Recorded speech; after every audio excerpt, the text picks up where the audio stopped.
Everybody. Thank you, thank you. Thank you so much, Jamie, for presenting me here today. I need not be introduced to South Carolina State University, students or graduates or administrators. This is home for me. Thank you so much. I just want to expand just a little bit on something you just heard from Jimmy, since he took all of my speech away. You know, a lot of times it's great to think about what has happened, what you have done. But every election is about the future. What lies in my future? Let me say something about student loan debt relief. Jamie has told you about the $137 billion in debt elimination that's already taken place. He's mentioned to you that covered 4.3 million people. What he did not mention is that for the next 4 years, every 2 months, another 75,000 will become eligible for that debt relief. We've got to decide who do we want to be in charge of that program for the next 4 years. The guy who tried to eliminate it with all 3 of his budgets, or the guy who transformed it and turned it into what it is today. That's what this election is about. It is about the future of student loan debt relief. It is about the future of Medicare. It's not just that he put a cap of $35 a month for senior citizens, everybody, on Medicare.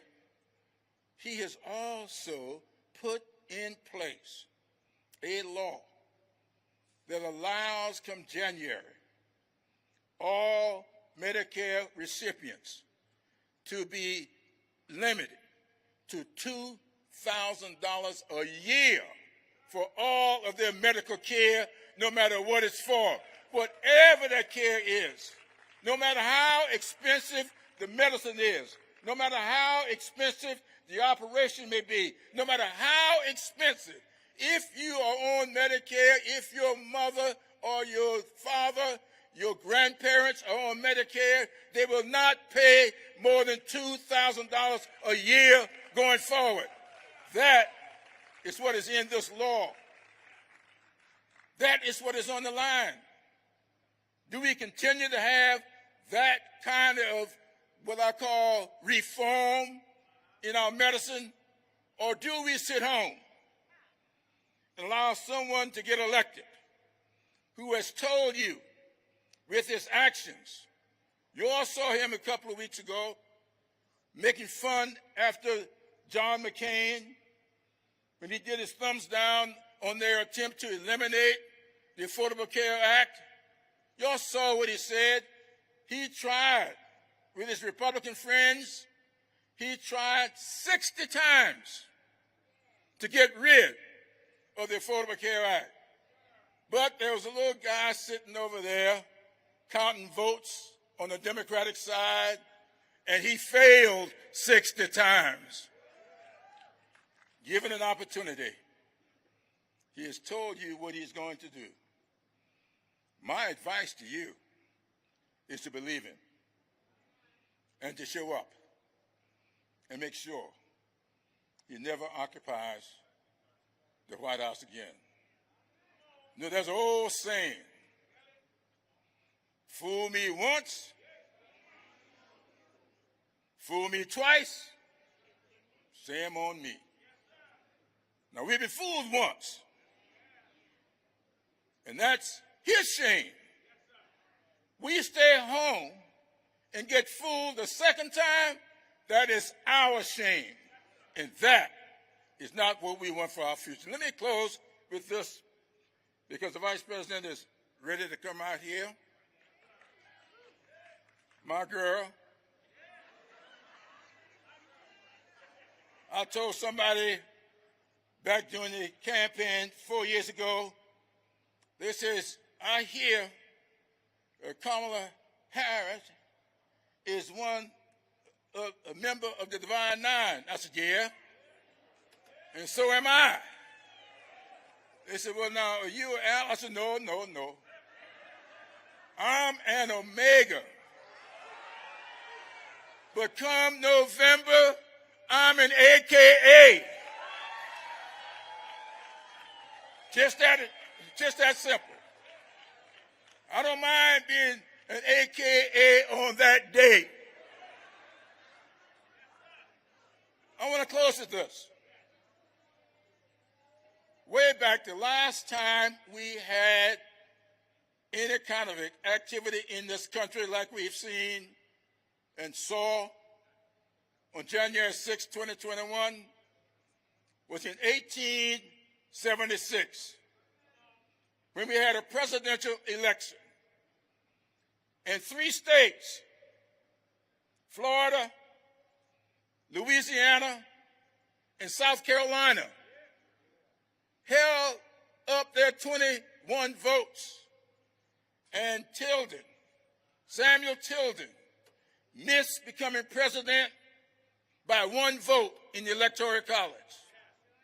And Rutherford B. Hayes, promised the pro-segregationists, the white supremacists, the Redeemer Democrats, that if they give him their votes, he would bring an end to Reconstruction. So they threw the election into the House of Representatives. And they put together a committee of 15 people. And the committee voted 8-7 to give the presidency to Rutherford B. Hayes. By 1 vote, Tilden Hayes missed the presidency. Tilden did. By 1 vote, Rutherford B. Hayes became president, brought an end to Reconstruction, started Jim Crow. Jim Crow came into being by 1 vote. 1 vote could very well decide what our future is. I would hope that not any of you would allow yourselves or your family members or your friends to be that 1 vote. We have got the vote tomorrow. We got the vote come November. And think about your future. Who are you going to put in charge of your future? The person who is showing you that he has very little respect for it, or the person who has demonstrated his dignity and respect, that he believes in a future where freedom prevails and where democracy is the law of the land. Thank you so much for being here, South Carolina State. And remember, I want every state college person to repeat: Bulldog, tenacity. Let's snap at their heels.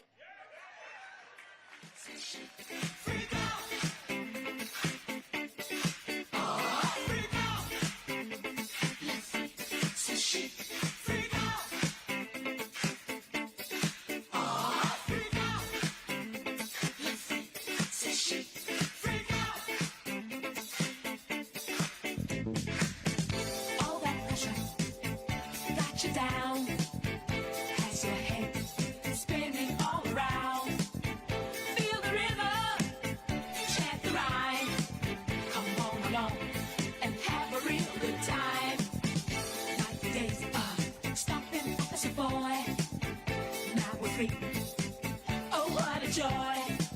Just come on down to the 5th floor. Find a spot out on the floor. Let's see, say she. Freak out. Freak out.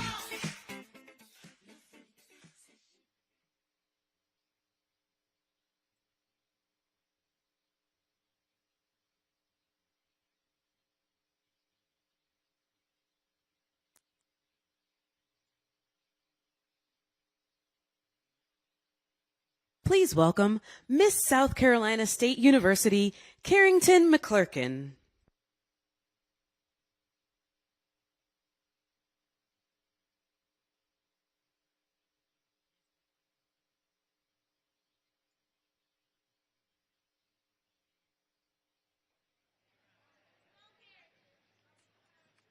Good afternoon, Bulldogs. My name is Carrington McClurkin, and I am proud to be serving as the 87th Miss South Carolina State University. Now, we know our next speaker as a leader, a history maker, and a true inspiration to people around the world. Like us, she is a proud product of an HBCU, and like me, she is a member of the first and the finest sorority, Alpha Kappa Alpha Sorority Incorporated. I am talking about our very own Madam Vice President Kamala Harris. With Kamala Harris as our Vice President, I can see myself reflected in the White House. I see just how big our dreams should be, because our choices are endless and the doors are wide open. As our first Black woman Vice President, Kamala Harris has been our voice at the table where decisions get made. She wakes up every day fighting to make life better for each and every one of us. Vice President is fighting for our reproductive rights. She is crisscrossing the country right now on a tour to tell the stories of women harmed by the overturning of Roe.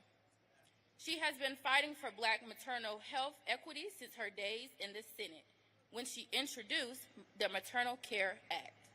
She is fighting to close the racial wealth gap, announcing a new plan by the administration this summer to confront racial bias in the housing industry. She has helped bring billions of dollars to our HBCUs because, in her words, they are centers of academic excellence that for too long have been underfunded. On these issues and so many more, she is fighting for you and she is fighting for me. The stakes of this election are very high. Our democracy is at stake. Our rights are at stake. Our futures are at stake. Donald Trump and the extreme MAGA Republicans want to stifle our voices, tear us down, and take away our freedoms. Even amidst the challenges we face today, I am hopeful still, because I know we are not fighting alone, because we have a president and vice president who see us and value us. As the future leaders of this country, it is on us to have their backs. It is time for us to organize and get out and vote for President Biden and Vice President Harris so that they can finish the job they started 3 years ago. So now, it is my pleasure to introduce a fighter for our freedoms, a breaker of glass ceilings, and our voice at the table when decisions are made. Please join me in welcoming our MVP, Madam Vice President Kamala Harris.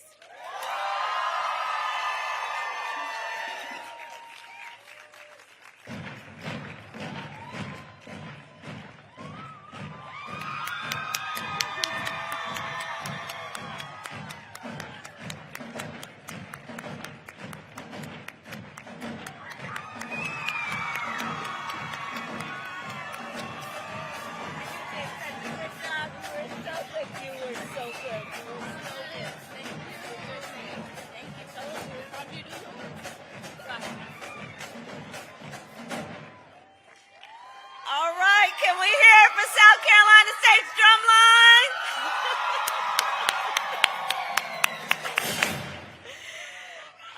Good afternoon, everyone. Good afternoon. Can we please applaud Carrington for her inspiration, for her excellence, and thank you for that introduction. Thank you, thank you. And of course, it is good to be with so many extraordinary leaders, including Jamie Harrison. I want to thank him, a son of South Carolina, and the head of the National Democratic Party, and of course, Assistant Leader Jim Clyburn. Listen, I don't need to tell South Carolina what a powerful leader Jim Clyburn is, and he always speaks the truth with courage and with conviction. And he is truly one of the closest advisors and friends to President Joe Biden and me. Leader Clyburn, thank you for all you are and all you do. And it is so wonderful to be back in this beautiful state. This is my third trip to South Carolina just since the beginning of the year. and my 9th trip to the state as Vice President, and of course there were many trips that I have taken to be here and visit with you before. And in 2020, it was South Carolina that put President Joe Biden and me on the path to the White House. In 2020, in the height of an historic pandemic, in the midst of so much loss and uncertainty, the people of South Carolina showed up to vote. You convinced your friends and your family members and neighbors and co-workers of the power of their vote and the power they have when they show up to vote.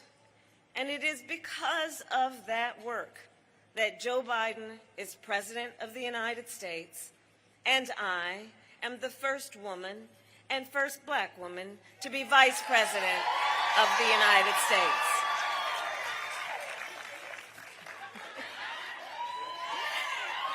And an auntie.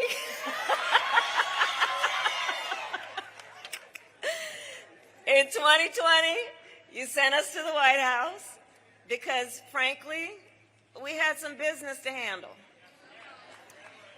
In 2020, South Carolina said, we need to take on the issue of high-speed internet.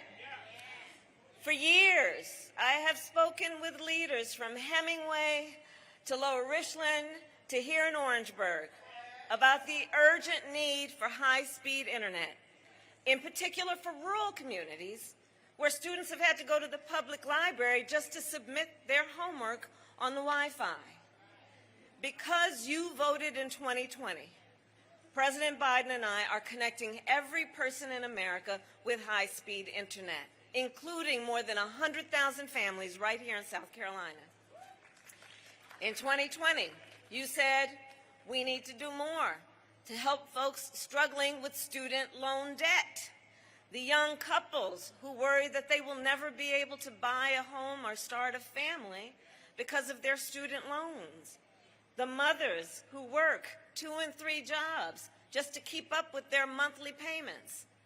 And so, because you voted in 2020, President Biden and I have canceled more than $136 billion in student loan debt for more than 3.5 million Americans.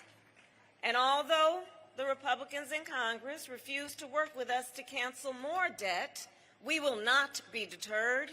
President Biden and I will keep fighting for relief from student loan debt. South Carolina, in 2020, you said, as you just heard, I say it often, HBCUs are centers of academic excellence.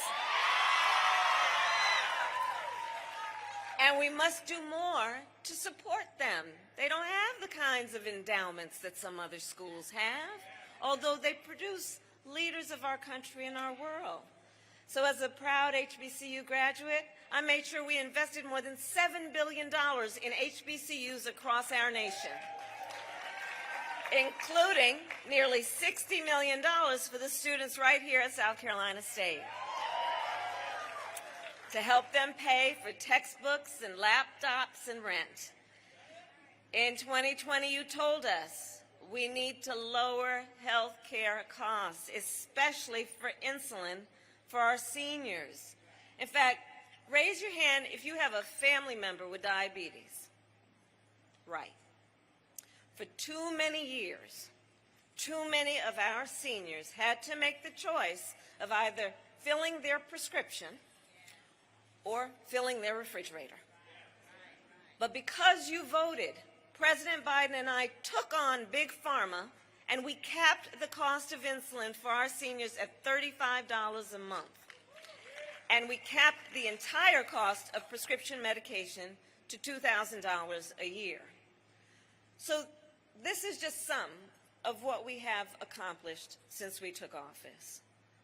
Over the past 3 years, President Biden and I have lowered costs, created opportunity, and are building an economy that works for working people.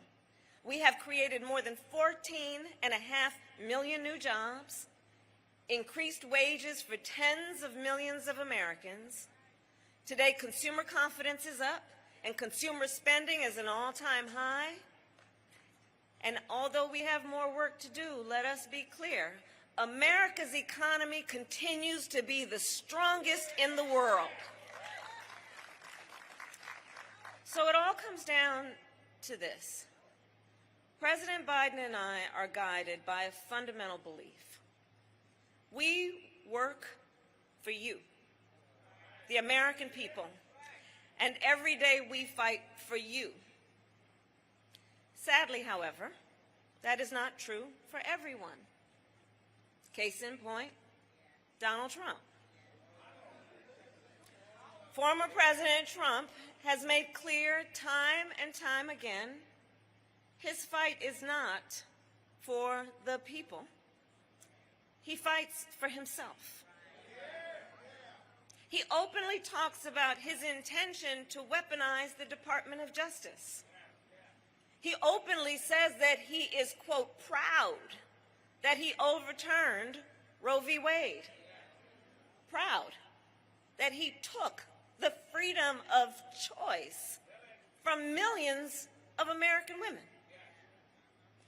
For years, the former president has stoked the fires of hate and bigotry and racism and xenophobia for his own power and political gain.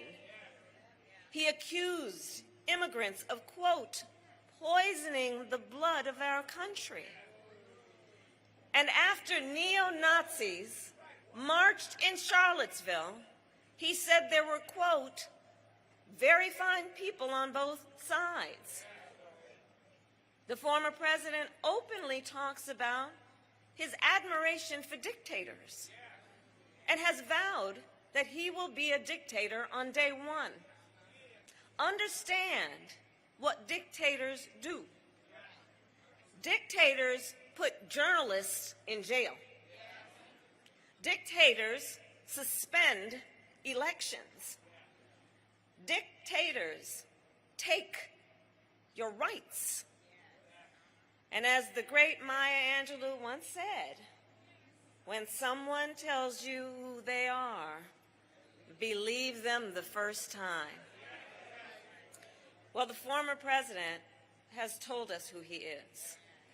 And it is on us, then, to recognize the profound threat he poses to our democracy and to our freedoms. And let us recognize there are extremists across our country who have been inspired, encouraged, and even cowered by the former president. In this moment, just look at states across our country where we witness a full-on attack on hard-fought, hard-won freedoms and rights. The freedom to vote, the freedom to be safe from the horror of gun violence, the freedom to live without fear of hate or bigotry, the freedom to be who you are and love who you love openly and with pride, the freedom to learn and acknowledge our nation's true and full history, and the freedom of a woman to make decisions about her own body and not have the government telling her what to do. And on that point, I know all of us are clear. One does not have to abandon their faith or deeply held beliefs to agree the government should not be telling her what to do with her body. So, across our nation, fundamental freedoms are at stake. And understand, and I say this in particular to the students, it does not have to be this way. It does not have to be this way. When we win majorities in the United States Congress, and when Congress passes a bill that reinstates the protections of Roe v. Wade, President Joe Biden will sign it. When we win majorities in Congress, President Biden will sign into law an assault weapons ban. He will sign into law the George Floyd Justice and Policing Act. And he will sign into law the Freedom to Vote Act and the John Lewis Voting Rights Advancement Act. On these issues and so many more, who sits in the White House? It matters. And in this election, we each one of us, we face a question. What kind of country do we want to live in? We each face that question. What kind of country do we want to live in? Do we want to live in a country of liberty, freedom, and rule of law? Or a country of disorder, fear, and hate? We face a choice: cruelty or compassion, chaos or competence, division or unity. Each of us has the power to answer these questions. On a daily basis in South Carolina tomorrow at the ballot box. Because tomorrow, of course, is primary day here in South Carolina. It's on a Saturday this year. In South Carolina, you are the first primary in the nation. And President Biden and I are counting on you. We are counting on you. We are counting on you to vote and to get everyone you know to vote, to send out text messages, to knock on doors, and to make your voices heard. So in conclusion, then, I ask, are you ready to make your voices heard? Do we believe in freedom? Do we believe in democracy? Do we believe in opportunity for all? And are we ready to fight for it? And when we fight, we win. God bless you, and God bless the United States of America. Thank you all. Thank you. When I move my body just like this, I don't know why, but I feel like freedom. I hear a song that takes me back, and I let go with so much freedom. I'm gonna get it, 'cause it's my freedom.